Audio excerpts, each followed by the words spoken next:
প্রথম অধ্যায় বিষাদ যোগ। কুরুক্ষেত্রের রণাঙ্গনে সেনা পর্যবেক্ষণ।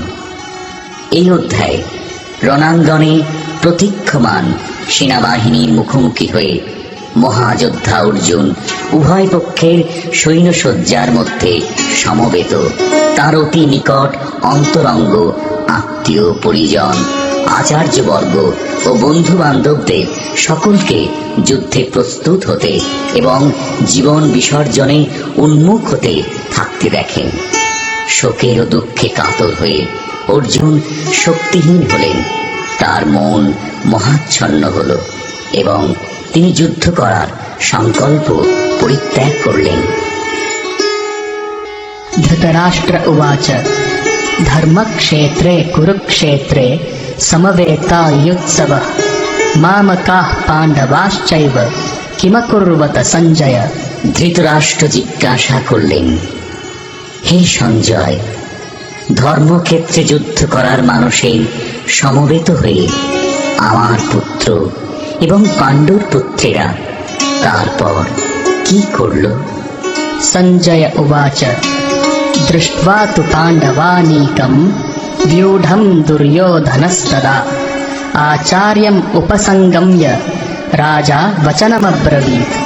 সঞ্জয় বললেন, হে রাজন, পাণ্ডবদের সৈন্যসজ্জা দর্শন করে রাজা দুর্যোধন দ্রোণাচার্যের কাছে গিয়ে বললেন, पश्यैतां पाण्डुपुत्राणाम् आचार्य महतीं चमूं व्यूढां द्रुपदपुत्रेण तव शिष्येण धीमता।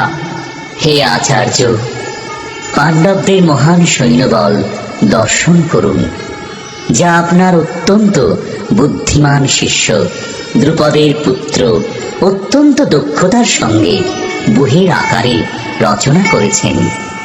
अत्र शूरा महेश्वासा भीमार्जुन समायुधि युधानो विरातश्च द्रुपदश्च महारथः धृष्टकेतुश्चेकितानः काशीराजश्च वीर्यवान् पुरुजित् कुन्तिभोजश्च शैब्यश्च नरपुङ्गवः युधामन्युश्च विक्रान्त उत्तमौजाश्च वीर्यवान् सौभद्रो द्रौपदेयाश्च सर्व एव महारथा।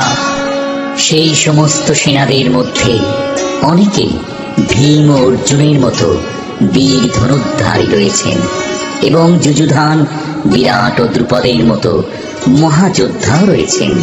সেখানে ধৃষ্টকেতু, চেকিতান, কাশীরাজ, পুরুজিৎ, কুন্তিভোজ ও শৈব্যের মতো অত্যন্ত বলবান যোদ্ধারাও রয়েছেন। সেখানে রয়েছেন অত্যন্ত বলবান যুধামন্যু, প্রবল পরাক্রমশালী উত্তমৌজা, সুভদ্রার পুত্র এবং দ্রৌপদীর পুত্রগণ। সেই সব যোদ্ধারা সকলেই এক একজন মহারথী। अस्माकं तु विशिष्टाये तान् निबोध द्विजोत्तम नायका मम सैन्यस्य संज्ञार्थं तान् ब्रवीमि ते। হে দ্বিজোত্তম, আমাদের পক্ষে যে সমস্ত বিশিষ্ট সেনাপতি সামরিক শক্তি পরিচালনার জন্য রয়েছেন, আপনার অবগতির জন্য আমি তাদের সম্বন্ধে বলছি। भवान् भीष्मश्च कर्णश्च कृपश्च समितिञ्जयः अश्वत्थामा विकर्णश्च सौमदत्तिस्तथैव च। সেখানে রয়েছেন আপনার মতোই ব্যক্তিত্বশালী ভীষ্ম, কর্ণ, কৃপা, অশ্বত্থামা, বিকর্ণ ও সোমদত্তের পুত্র ভূরিশ্রবা, যারা সর্বদা সংগ্রামে বিজয়ী হয়ে থাকেন। अन्ये च बहवः शूरा मदर्थे त्यक्तजीविताः नानाशस्त्रप्रहरणाः सर्वे युद्धविशारदाः। এছাড়া আরো বহু সেনানায়ক রয়েছেন যারা আমার জন্য তাদের জীবন ত্যাগ করতে প্রস্তুত। তারা সকলেই নানা প্রকার অস্ত্রশস্ত্রে সজ্জিত এবং তারা সকলেই সামরিক বিজ্ঞানে বিশারদ। अपर्याप्तं तदस्माकं बलं भीष्माभिरक्षितं पर्याप्तं त्विदम् एतेषां बलं भीमाभिरक्षितम्। अयनेषु च सर्वेषु यथा भागम् अवस्थिताः भीष्मम् एवाभिरक्षन्तु भवन्तः सर्व एव हि।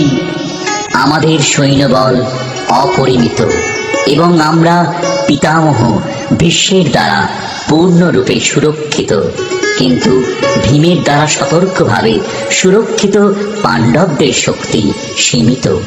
এখন আপনারা সকলে সেনাবহির প্রবেশ পথে নিজ নিজ গুরুত্বপূর্ণ স্থানে স্থিত হয়ে পিতামহ ভীষ্মকে সদ্গতভাবে সাহায্য প্রদান করুন।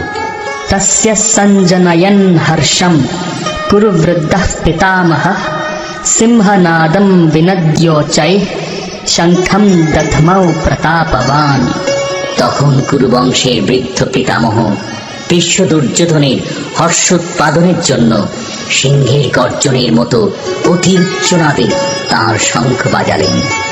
ततः शङ्खाश्च भैर्यश्च पणवानकगोमुखाः सहसैवाभ्यहन्यन्त सशब्दस्तुमुलोऽभवत्। তারপর শঙ্খ ভেরি প্রণব আনব ঢাক ও গোমুখ সিংহাসমূহ হঠাৎ একত্রে ধ্বনিত হয়ে এক তুমুল শব্দের সৃষ্টি হল। ततः श्वेतैर्हयैर्युक्ते महति स्यन्दने स्थितौ माधवः पाण्डवश्चैव दिव्यौ शङ्खौ प्रदध्मतुः। অন্যদিকে সেই দর্শযুক্ত এক দিব্য রথে স্থিত শ্রীকৃষ্ণ ও অর্জুন উভয়ে তাঁদের দিব্য শঙ্খ বাজালেন। पाञ्चजन्यं हृषीकेशो देवदत्तं धनञ्जय पौण्ड्रं दध्मौ महाशङ्खं भीमकर्मा वृकोदर। তখন শ্রীকৃষ্ণ পাঞ্চজন্য নামক তাঁর শঙ্খ বাজালেন, অর্জুন বাজালেন তাঁর দেবদত্ত নামক শঙ্খ এবং বিপুল ভোজন প্রিয় ও ভীমকর্মা ভীমসেন বাজালেন পৌণ্ড্র নামক তাঁর ভয়ঙ্কর শঙ্খ। अनन्तविजयं राजा कुन्तिपुत्रो युधिष्ठिरः नकुलः सहदेवश्च सुघोषमणिपुष्पकौ काश्यश्च परमेश्वासः शिखण्डी च महारथः धृष्टद्युम्नो विराटश्च सात्यकिश्चापराजिताः द्रुपदो द्रौपदेयाश्च सर्वशः पृथिवीपते सौभद्रश्च महाबाहुः शङ्खान् दद्मुः पृथक् पृथक्। কুন্তিপুত্র মহারাজ যুধিষ্ঠির অনন্ত বিজয় নামক শঙ্খ বাজালেন এবং নকুল ও সহদেব বাজালেন সুঘোষ ও মণিপুষ্পক নামক শঙ্খ। হে মহারাজ, তখন মহান ধনুর্ধর কাশিরাজ প্রবল যোদ্ধা শ্রীখণ্ডী ধৃষ্টদ্যুম্ন বিরাট অপরাজিত সাত্যকী দ্রুপদ দ্রৌপদীর পুত্রগণ সুভদ্রার মহাবলবান পুত্র এবং অন্য সকলে তাদের নিজ নিজ পৃথক শঙ্খ বাজালেন। सघोषो धार्तराष्ट्राणां हृदयानि व्यदारयत् नभश्च पृथिवीं चैव तुमुलोऽभ्यनुनादयन्। শঙ্খনিনাদের সেই প্রচণ্ড শব্দ আকাশ ও পৃথিবী প্রতিধ্বনিত করে ধৃতরাষ্ট্রের পুত্রদের হৃদয় বিদারিত করতে লাগল। अथ व्यवस्थितान् दृष्ट्वा धार्तराष्ट्रान् कपिध्वजः प्रवृत्ते शस्त्रसम्पाते धनुरुद्यम्य पाण्डवः ऋषिकेशं तदा वाक्यम् इदमाह महीपते। সেই সময় পাণ্ডুপুত্র অর্জুন হনুমান চিহ্নিত পতাকা শোভিত রথে অধিষ্ঠিত হয়ে তার ধনুক তুলে নিয়ে স্বর নিক্ষেপ করতে প্রস্তুত হলেন। হে মহারাজ, ধৃতরাষ্ট্রের পুত্রদের সমর সজ্জায় বিন্যস্ত দেখে অর্জুন তখন শ্রীকৃষ্ণকে এই কথাগুলো বললেন।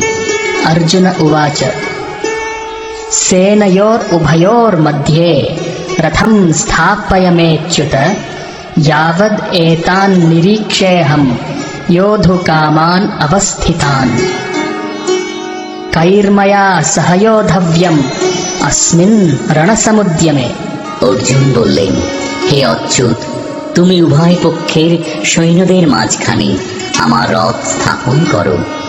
যাতে আমি দেখতে পারি যুদ্ধ করার অভিলাষী হয়ে কারা এখানে এসেছে এবং এই মহাসংগ্রামে আমাকে কাদের সঙ্গে যুদ্ধ করতে হবে। योत्स्यमानान् अवेक्षेऽहं य एतेऽत्र समागताः धार्तराष्ट्रस्य दुर्बुद्धेर्युद्धे प्रियचिकीर्षवः। ধৃতরাষ্ট্রের দুর্বুদ্ধি সম্পন্ন পুত্রকে সন্তুষ্ট করার বাসনা করে যারা এখানে যুদ্ধ করতে এসেছে তাদের আমি দেখতে চাই। सञ्जय उवाच एवम् उक्तो हृषीकेशो गुडाकेशेन भारत सेनयोरुभयोर्मध्ये स्थापयित्वा रथोत्तमम्। সঞ্জয় বললেন, হে ভরত বংশধর, অর্জুন কর্তৃক এভাবে আদৃষ্ট হয়ে শ্রীকৃষ্ণ সেই অতি উত্তম রথটি চালিয়ে নিয়ে উভয় পক্ষের সৈন্যদের মাঝখানে রাখলেন। भीष्मद्रोणप्रमुखतः सर्वेषां च महीक्षिताम् उवाच पार्थ पश्यैतान् समवेतान् कुरुन् इति। ভীষ্ম দ্রোণ প্রমুখ পৃথিবীর অন্য সমস্ত নৃপতিদের সামনে ভগবান ঋষিকেশ বললেন, হে পার্থ, এখানে সমবেত সমস্ত কৌরবদের দেখো। तत्रापश्यत् स्थितान् पार्थः पितॄन् अथ पितामहान् आचार्यान् मातुलान् भ्रातॄन् पुत्रान् पौत्रान् सखींस्तथा श्वशुरान् सुहृदश्चैव सेनयोरुभयोरपि। তখন অর্জুন উভয় পক্ষের সৈন্যদের মধ্যে পিতৃব্য, পিতামহ, আচার্য, মাতুল, ভ্রাতা, পুত্র, পৌত্র, শ্বশুর, মিত্র ও শুভাকাঙ্ক্ষীদের উপস্থিত দেখতে পেলেন। तान् समीक्ष्य स कौन्तेयः सर्वान् बन्धून् अवस्थितान् कृपया परयाविष्ठो विषिद्धान्निदमब्रवीत्। তখন কুন্তিপুত্র অর্জুন সকল রকমের বন্ধু ও আত্মীয় স্বজনদের যুদ্ধক্ষেত্রে অবস্থিত দেখলেন। তখন তিনি অত্যন্ত কৃপাবিষ্ট ও বিষণ্ণ হয়ে বললেন, अर्जुन उवाच दृष्ट्वेमं स्वजनं कृष्ण युयुत्सुं समुपस्थितं सीदन्ति मम गात्राणि मुखं च परिशुष्यति। অর্জুন বললেন, হে প্রিয়বর কৃষ্ণ, আমার সমস্ত বন্ধু বান্ধব ও আত্মীয় স্বজনদের এভাবে যুদ্ধভিলাষী হয়ে আমার সামনে অবস্থান করতে দেখে আমার অঙ্গ প্রত্যঙ্গ অবশ হচ্ছে এবং মুখ শুষ্ক হয়ে উঠছে। वेपथुश्च शरीरे मे रोमहर्षश्च जायते गाण्डीवं श्रंसते हस्तात् त्वक्चैव परिदह्यते। আমার সর্বশরীর কম্পিত ও রোমাঞ্চিত হচ্ছে, আমার হাত থেকে গান্ডীব খসে পড়ছে এবং ত্বক যেন জ্বলে যাচ্ছে। न च शक्नोम्यवस्थातुं ब्रह्मतीव च मे मनः निमित्तानि च पश्यामि विपरीतानि केशव। হে কেশব, আমি এখন আর স্থির থাকতে পারছি না, আমি আত্মবিস্মৃত হচ্ছি, আমার চিত্ত উদ্ভ্রান্ত হচ্ছে। হে কেশী দানবহন্তা শ্রীকৃষ্ণ, আমি কেবল অমঙ্গল সূচক লক্ষণ সমূহ দর্শন করছি। न च श्रेयो अनुपश्यामि हत्वा स्वजनमाहवे न काङ्क्षे विजयं कृष्ण न च राज्यं सुखानि च। হে কৃষ্ণ, যুদ্ধে আত্মীয় স্বজনদের নিধন করা শ্রেয়স্কর দেখছি না, আমি যুদ্ধে জয়লাভ চাই না, রাজ্য এবং সুখ ভোগও কামনা করি না। किं नो राज्येन गोविन्द किं भोगैर्जीवितेन वा येषाम् अर्थे काङ्क्षितं नो राज्यं भोगा सुखानि च। तैमेव स्थिता युद्धे प्राणां त्यक्त्वा धनानि च आचार्याः पितरः पुत्रास्तथैव च पितामहाः मातुलाः श्वशुराः पौत्राः श्यालाः सम्बन्धिनस्तथा एतान्न हन्तुम् इच्छामि घ्नतोऽपि मधुसूदन। अपि त्रैलोक्यराज्यस्य हेतोः किं नु मही कृते निहत्य धार्तराष्ट्रान्नः का प्रीतिः स्याज्जनार्दन। হে গোবিন্দ, আমাদের রাজ্যে কি প্রয়োজন? আর সুখ ভোগ বা জীবন ধারণেই বা কি প্রয়োজন? যখন দেখছি যাদের জন্য রাজ্য ও সুখ ভোগের কামনা, তারা সকলেই এই রণক্ষেত্রে আজ উপস্থিত। হে মধুসূদন, যখন আচার্য, পিতৃব্য, পুত্র, পিতামহ, মাতুল, শ্বশুর, পৌত্র, শালক ও আত্মীয় স্বজন সকলেই প্রাণ ও ধনাদির আশা পরিত্যাগ করে আমার সামনে যুদ্ধে উপস্থিত হয়েছেন, তখন তারা আমাকে বধ করলেও আমি তাদের হত্যা করতে চাইব কেন? হে সমস্ত জীবের প্রতিপালক জনার্দন, পৃথিবীর তো কথাই নেই, এমনকি সমগ্র ত্রিভুবনের বিনিময়েও আমি যুদ্ধ করতে প্রস্তুত নই। ধৃতরাষ্ট্রের পুত্রদের নিধন করে কি সন্তোষ আমরা লাভ করতে পারব? पापमेवाश्रयेद अस्मान् हत्वैतान् आततायिनः तस्मान्नार्हा वयं हन्तुं धार्तराष्ट्रान् च बान्धवान् स्वजनं हि कथं हत्वा सुखिनः श्याम माधव। এই ধরনের আততায়ীদের বধ করলে মহাপাপ আমাদের আচ্ছন্ন করবে। সুতরাং বন্ধু বান্ধব সহ ধৃতরাষ্ট্রের পুত্রদের সংহার করা আমাদের পক্ষে অবশ্যই উচিত হবে না। হে মাধব, লক্ষ্মীপতি শ্রীকৃষ্ণ, আত্মীয় স্বজনদের হত্যা করে আমাদের কি লাভ হবে? আর তা থেকে আমরা কেমন করে সুখী হব? यद्यप्येतेन पश्यन्ति लोभोपहत चेतसः कुलक्षयकृतं दोषं मित्रद्रोहे च पातकम् कथं न ध्येयम् अस्माभिः पापाद् अस्मान् निवर्तितुं कुलक्षयकृतं दोषं प्रपश्यद्भिर्जनार्दन। হে জনার্দন, যদিও এরা রাজ্য লোভে অভিভূত হয়ে কুলক্ষয়জনিত দোষ ও মিত্রদ্রোহ নিমিত্ত পাপ লক্ষ্য করছে না, কিন্তু আমরা কুলক্ষয়জনিত দোষ লক্ষ্য করেও এই পাপ কর্মে কেন প্রবৃত্ত হব? कुलक्षये प्रणश्यन्ति कुलधर्माः सनातनाः धर्मे नष्टे कुलं कृत्स्नम् अधर्मोऽभिभवत्युता। কুলক্ষয় হলে সনাতন কুলধর্ম বিনষ্ট হয় এবং তা হলে সমগ্র বংশ অধর্মে অভিভূত হয়। अधर्माभिभवात् कृष्ण प्रदुष्यन्ति कुलस्त्रियः स्त्रीषु दुष्टासु वार्ष्णेय जायते वर्णसंकरः। হে কৃষ্ণ, কুল অধর্মের দ্বারা অভিভূত হলে কুলবধূগণ ব্যভিচারে প্রবৃত্ত হয় এবং হে বাঙ্কেয়, কুলস্ত্রীগণ অসৎ চরিত্রা হলে অবাঞ্ছিত প্রজাতি উৎপন্ন হয়। संकरो नरकायैव कुलघ्नानां कुलस्य च पतन्ति पितरो ह्येषां लुप्तपिण्डोदकक्रिया। বর্ণসংকর উৎপাদন বৃদ্ধির ফলে কুল ও কুলঘাতকেরা নরকগামী হয়। সেই কুলে পিণ্ডদান ও তর্পণ ক্রিয়া লোপ পাওয়ার ফলে তাদের পিতৃপুরুষেরাও নরকে অধঃপতিত হয়।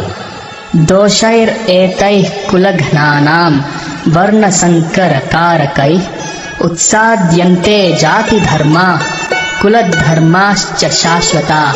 যারা বংশের ঐতিহ্য নষ্ট করে এবং তার ফলে অবাঞ্ছিত সন্তানাদি সৃষ্টি করে, তাদের কুকর্মজনিত দোষের ফলে সর্বপ্রকার জাতীয় উন্নয়ন প্রকল্প এবং বংশের কল্যাণ ধর্ম উচ্ছন্নে যায়।